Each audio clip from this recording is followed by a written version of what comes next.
15ই April DA মামলা সংক্রান্ত supreme কোর্টে কমপ্লায়েন্স রিপোর্ট দিতে হবে রাজ্য সরকারকে, যে আপনাকে টাকা মিটিয়ে দিয়েছে সুপ্রিম কোর্টে জাস্টিস সঞ্জয় করোল, জাস্টিস প্রশান্ত মিশ্রর বেঞ্চের রায় অনুযায়ী 6ই মার্চের মধ্যে 25% আপনার 2008 থেকে 2019 পর্যন্ত 18 পর্যন্ত যে বকেয়া ডিএ হয়েছে তার 25% আপনাকে মিটিয়ে দিয়েছে। এবং তার সঙ্গে ইন্দু মালহোত্রার কমিটি যে রিপোর্ট দিয়েছে সেই ইন্দু মালহোত্রার কমিটির রিপোর্ট অনুযায়ী যেটা ফার্স্ট ইনস্টলমেন্ট দেওয়ার কথা 31 মার্চের মধ্যে আপনাকে দিয়ে দিয়েছে। রাজ্য সরকার কি পারবে কমপ্লায়েন্স রিপোর্ট দিতে? মানেই নিত তো এস্টাবলিশড ফ্যাক্ট, এটা নিয়ে তো তর্কও চলে না, বিতর্কও চলে না। 25% যে দেওয়ার ব্যাপারটা, অর্থাৎ এন্টায়ার 10 বছরে যে 2008 থেকে 2019 পর্যন্ত যে 10 বছরে যেটা আপনার 25% যেটা ডিউ হয় তার 25% 6ই মার্চের মধ্যে আপনাকে দিয়েছে, দেয়নি। এক। দ্বিতীয় নম্বর হচ্ছে ইন্দু মালহোত্রা কমিটির রিপোর্টটা কি বেরিয়েছে, ইন্দু মালহোত্রা কমিটি কটা ইনস্টলমেন্ট দিতে বলেছে আমরা কিন্তু কেউ জানি না। একটু ভালো করে খেয়াল করে দেখুন, আপনিও জানেন না, আমিও জানি না, এমনকি বিপক্ষের আইনজীবীরাও জানেন না। আমি এটা নিয়েই সুদীপ্ত দাশগুপ্ত আইনজীবীর সঙ্গে কথা বলেছিলাম, যারা ডিএ মামলাটা লড়ছেন সংগ্রামী যৌথ মঞ্চের হয়ে। আমি সরাসরি তাকে কথা বলেছিলাম যে আপনারা কি জানতে পেরেছেন? বলুন না, আমরা এখনও জানতে পারিনি। অর্থাৎ ইন্দু মালহোত্রা কটা ইনস্টলমেন্টে রাজ্য সরকারকে দিতে বলেছে সেটা তো কারোরই জানা নেই।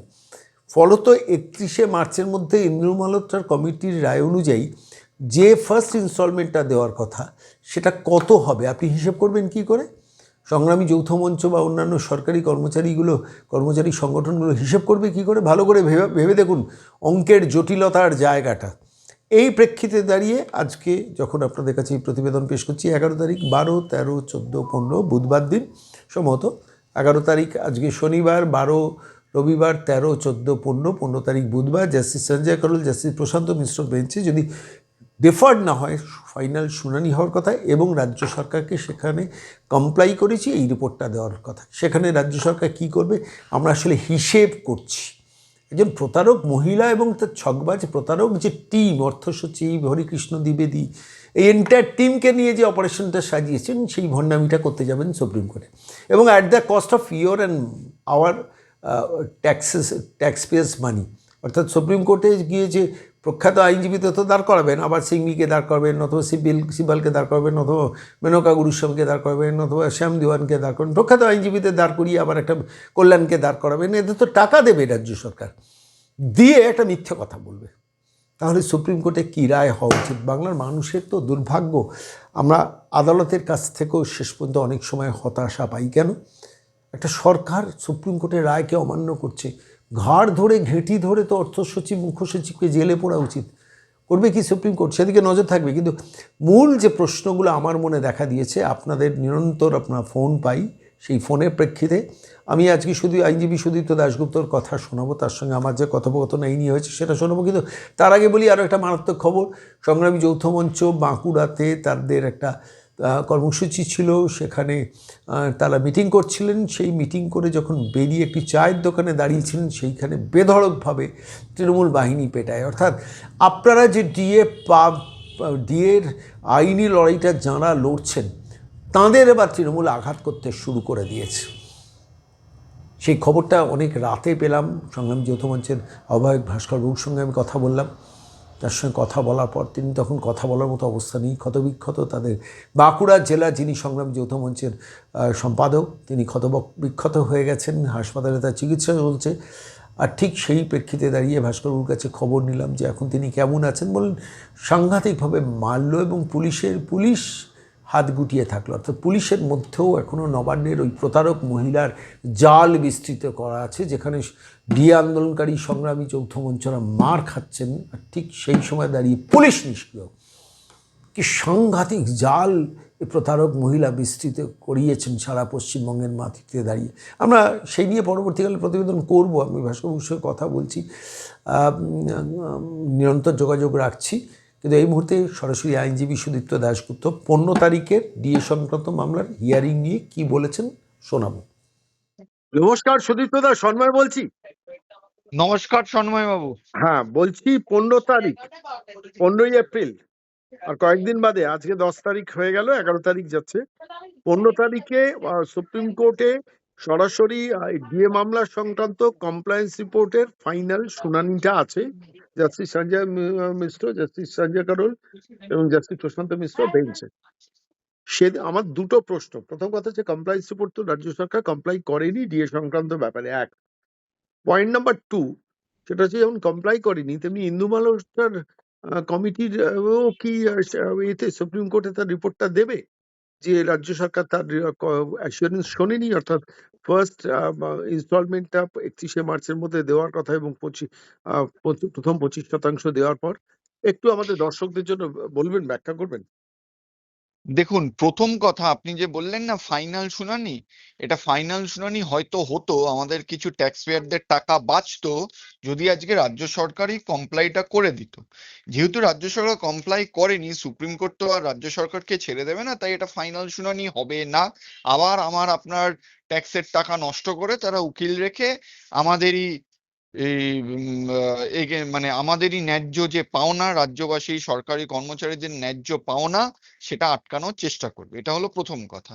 দ্বিতীয় কথা হলো, অর্ডার যা ছিল সেই অর্ডার অনুযায়ী রাজ্য সরকার কোনো পেমেন্ট দেয়নি, এবং যেটা বলা হচ্ছে যে একটা মিথ্যে রটানো হচ্ছে যে রাজ্য সরকার দিয়ে দিয়েছে, এটা সম্পূর্ণ মিথ্যে। তারা বলেছে তারা 25% দিচ্ছে, তবুও যেটা 25% যেটা হয় সেটাও দিচ্ছে না।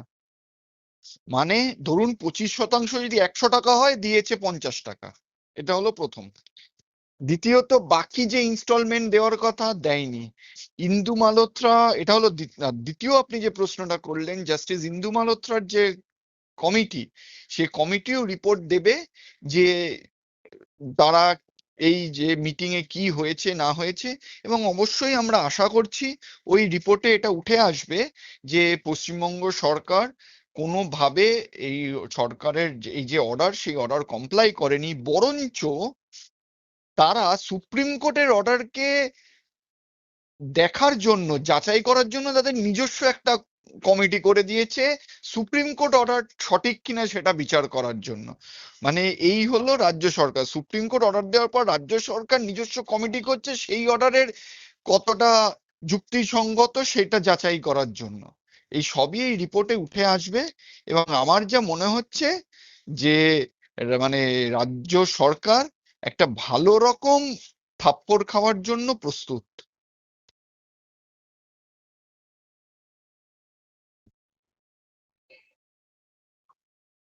হ্যালো সন্ময় বাবু। হ্যালো। হ্যালো, হ্যালো, হ্যালো, শুনতে হ্যাঁ, পাচ্ছেন? হ্যাঁ, হ্যাঁ। আমি শুনতে পাচ্ছি, আপনি আচ্ছা, শুনতে আমার, পেয়েছেন? হ্যাঁ, হ্যাঁ। আমার আরেকটা প্রশ্ন আপনার কাছে আছে এই প্রসঙ্গের প্রেক্ষিতে দাঁড়িয়ে। সেটা হচ্ছে যে সুপ্রিম কোর্টে তো এটা এস্টাবলিশড ফ্যাক্ট যে সরকার পোষিত স্কুল, কলেজ, ইউনিভার্সিটি কিংবা আন্ডারটেকিং, পুরসভা, পঞ্চায়েত, জেলা পরিষদ, গ্রাম পঞ্চায়েত, কাউকে কোনো এসএমএস ও ঢোকায়নি পেমেন্টের জন্য, তাই তো? হ্যাঁ। এবার সেখানে তো একদম টোটাল নন কমপ্লায়েন্স এস্টাবলিশড। ওখানে তো দেখছি দেখবো করে আবার হিসেবের গল্প বলেছেন। এই দেখুন, হিসেবের নন গল্প। কমপ্লায়েন্স তো 100%, হুম, এটা নিয়ে কোনো ডাউট নেই, মানে কোনো ডাউট নেই যে নন কমপ্লায়েন্স হয়েছে। হুম, নন হুম, কমপ্লায়েন্স সেদিনই হয়েছে যেদিন রাজ্য সরকার নিজস্ব কমিটি করেছে সুপ্রিম কোর্টের অর্ডারের মানে যাচাই করার জন্য যে ওটা কতটা যুক্তিসঙ্গত, সঠিক না বেঠিক। হুম, হুম।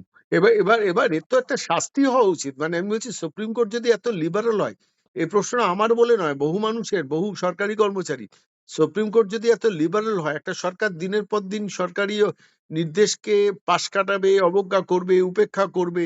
সুপ্রিম কোর্ট মাঝে মধ্যে রাজ্য সরকারের সম্বন্ধে প্রধান বিচারপতি পর্যন্ত মন্তব্য করেন যে কি হচ্ছে আমরা বুঝতে পারছি, কিন্তু বুঝতে সুপ্রিম কোর্ট পারার পরও একটা কড়া ডোজ যদি না দেওয়া হয়, আমি বলছি রাজ্য সরকারকে, অন্তত অ্যাটলিস্ট কোনো অফিসারকে যদি জেলে পুরেও অন্তত 2 ঘন্টার জন্য যদি শাস্তির একটা নির্দেশ দেওয়া হয়, তাহলে তো মেসেজ যায় এই সরকার যে এই প্রতারণাটা কোর্স করছে, এ করার স্কোপ মানে এবং মানে সুযোগটা পাচ্ছে রাজ্য সরকার, তখন সুপ্রিম কোর্ট কোনো একটা জায়গায় একটু লিবারাল স্ট্যান্ড নিচ্ছে। এটা আমার মনে হয়েছে একজন সাধারণ মানুষ হিসেবে। সরকারি কর্মচারীদের রায় তো পরিষ্কার পরিচ্ছন্ন হয়ে গিয়েছিল যে 6 তারিখের মধ্যে ফার্স্ট 25% এবং তারপরে ফার্স্ট ইনস্টলমেন্ট 31শে মার্চের মধ্যে।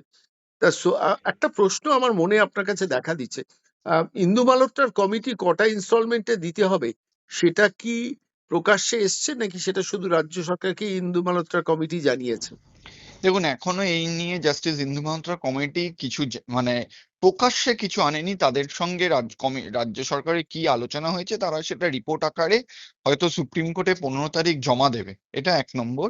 হুম। 2 নম্বর, আপনি এটা বললেন সুপ্রিম কোর্ট লিবারাল, আমি আপনাকে বলবো একদমই লিবারাল না।